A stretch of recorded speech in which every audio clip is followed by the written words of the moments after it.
आ गए आप। आ गए हो तो चैनल को सब्सक्राइब कर लेना, वीडियो अच्छी लगे तो लाइक और शेयर कर देना और हाँ, बेल आइकन जरूर दबा देना ताकि आपको नई वीडियोस की नोटिफिकेशन मिलती रहे।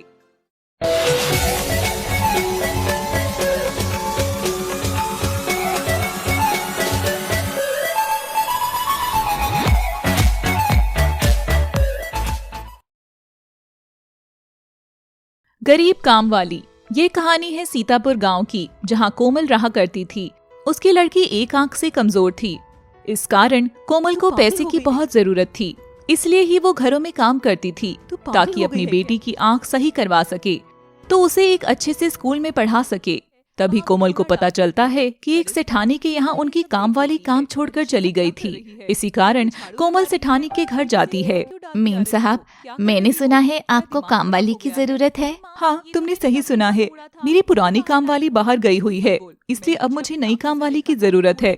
वैसे तुम ही हो वो जिसे मेरी पड़ोस वाली शर्मा भाभी ने भेजा है। हाँ जी मेम साहब, उन्होंने ही मुझे आपके घर काम करने के लिए भेजा है। अब आप मुझे काम बता दीजिए, आपको क्या क्या काम करवाना है। ऊपर नीचे के 2 फ्लोर हैं, दोनों की अच्छे से सफाई करनी है और बाहर लॉबी में झाड़ू पोछा करना है और बस बर्तन है। बताओ, ये सब कर पाओगी? ठीक है मेम साहब, और मैं इतने काम का 3000 महीना लूंगी। ठीक है, तुम अभी से काम पर लग जाओ। फिर कोमल वहाँ पर काम करना शुरू कर देती है। पर रीता की बेटी कोमल को पसंद नहीं करती थी, क्योंकि उसे अपनी पुरानी काम वाली ही पसंद थी। इसलिए वह कोमल से बहुत चिढ़ती थी और हमेशा कोमल को नीचा दिखाने पर लगी रहती है। माँ देखो, इस नई काम वाली ने बर्तन सही से नहीं धोए हैं, सब में साबुन लगी है। क्यों री कोमल, क्या ये सही कह रही है? नहीं मालकिन, आप जाकर देख लीजिए, मैं तो बिल्कुल सफाई से बर्तन करके आई हूँ। रीता जाकर रसोई में देखने लगती है। इतने में ही रीता की लड़की जाकर उन बर्तनों को गंदा कर देती है। सब जगह साबुन लगा देती है। यह बर्तन तो सारे गंदे हैं, यह सब सही से साफ ही नहीं हुए हैं। नहीं मेम साहब, मैंने तो एक एक बर्तन को अपने हाथों से अच्छे से साफ किया था, पर अगर आपको गंदे लग रहे हैं तो मैं दोबारा कर देती हूँ। अगर तू ऐसा ही काम करेगी तो मैं तुम्हें रखने की नहीं हूँ। रीता की लड़की मन ही मन बहुत खुश होती है और वह सोचती है, अगर मैंने 1-2 बार और ऐसा काम कर दिया तो मम्मी इस नई काम वाली को बाहर निकाल देंगी। फिर अगले दिन कोमल दोबारा आती है तो रीता की लड़की फिर से ऐसे ही परेशान करती है।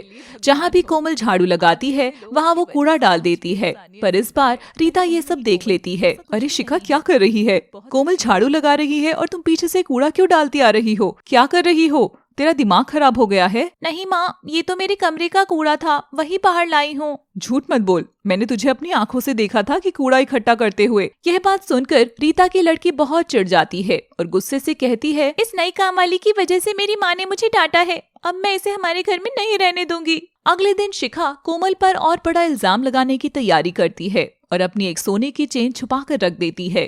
फिर मौका देखकर उसे कोमल की बैग में डाल देती है। अब देख काम वाली, तुझे कैसे मैं अपने घर से भगाती हूँ। फिर शिखा रोने लगती है और अपनी माँ से कहती है, माँ, मुझे अपनी सोने की चेन नहीं मिल रही है। यहीं कहीं देख बेटा, तूने उतार कर कहीं रख दी होगी।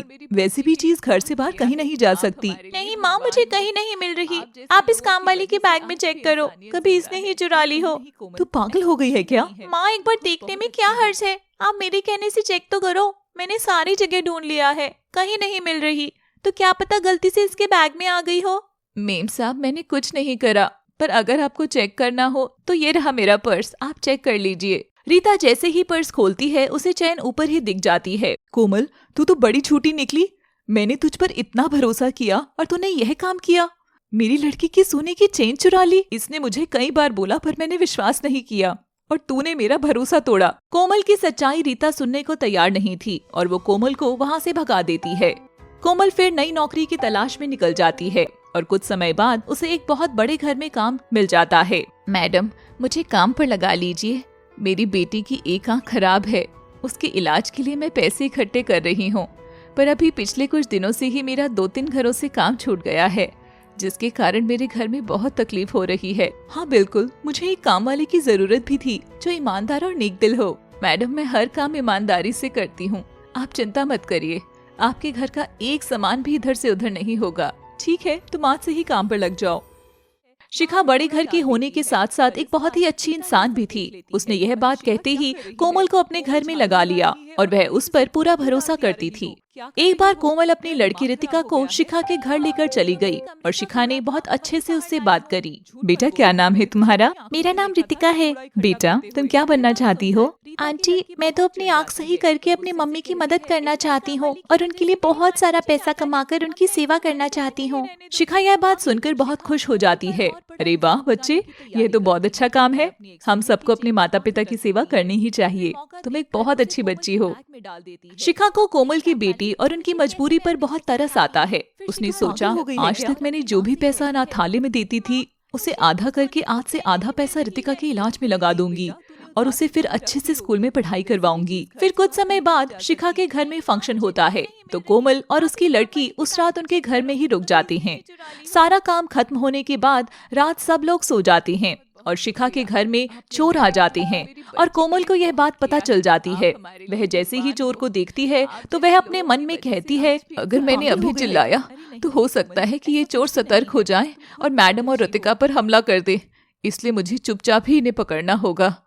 फिर कोमल चुपचाप चोरों के पास जाती है और उनकी आंखों में लाल मिर्ची डाल देती है और फिर चोरों को पीट पीट कर घर के बीचों बीच लाकर खड़ा कर देती है और सबको आवाज मारकर नीचे बुला लेती है। चोर चोर, मैडम देखो चोर। सारे घर वाले कोमल की आवाज सुनकर नीचे आ जाते हैं।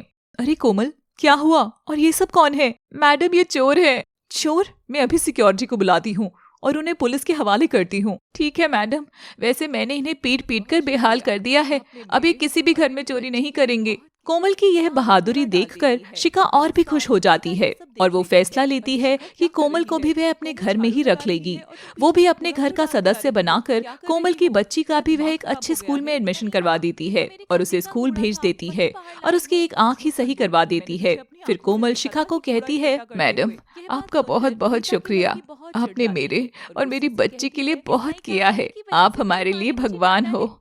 आप जैसे लोगों की वजह से आज भी इंसानियत जिंदा है। अरे नहीं नहीं कोमल, ऐसा कुछ भी नहीं है, तुम खुद बहुत अच्छी हो।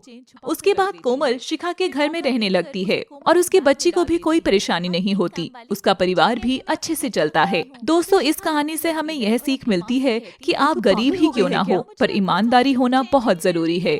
कोमल गरीब काम वाली थी पर फिर भी उसने अपनी ईमानदारी से लोगों का दिल जीत लिया।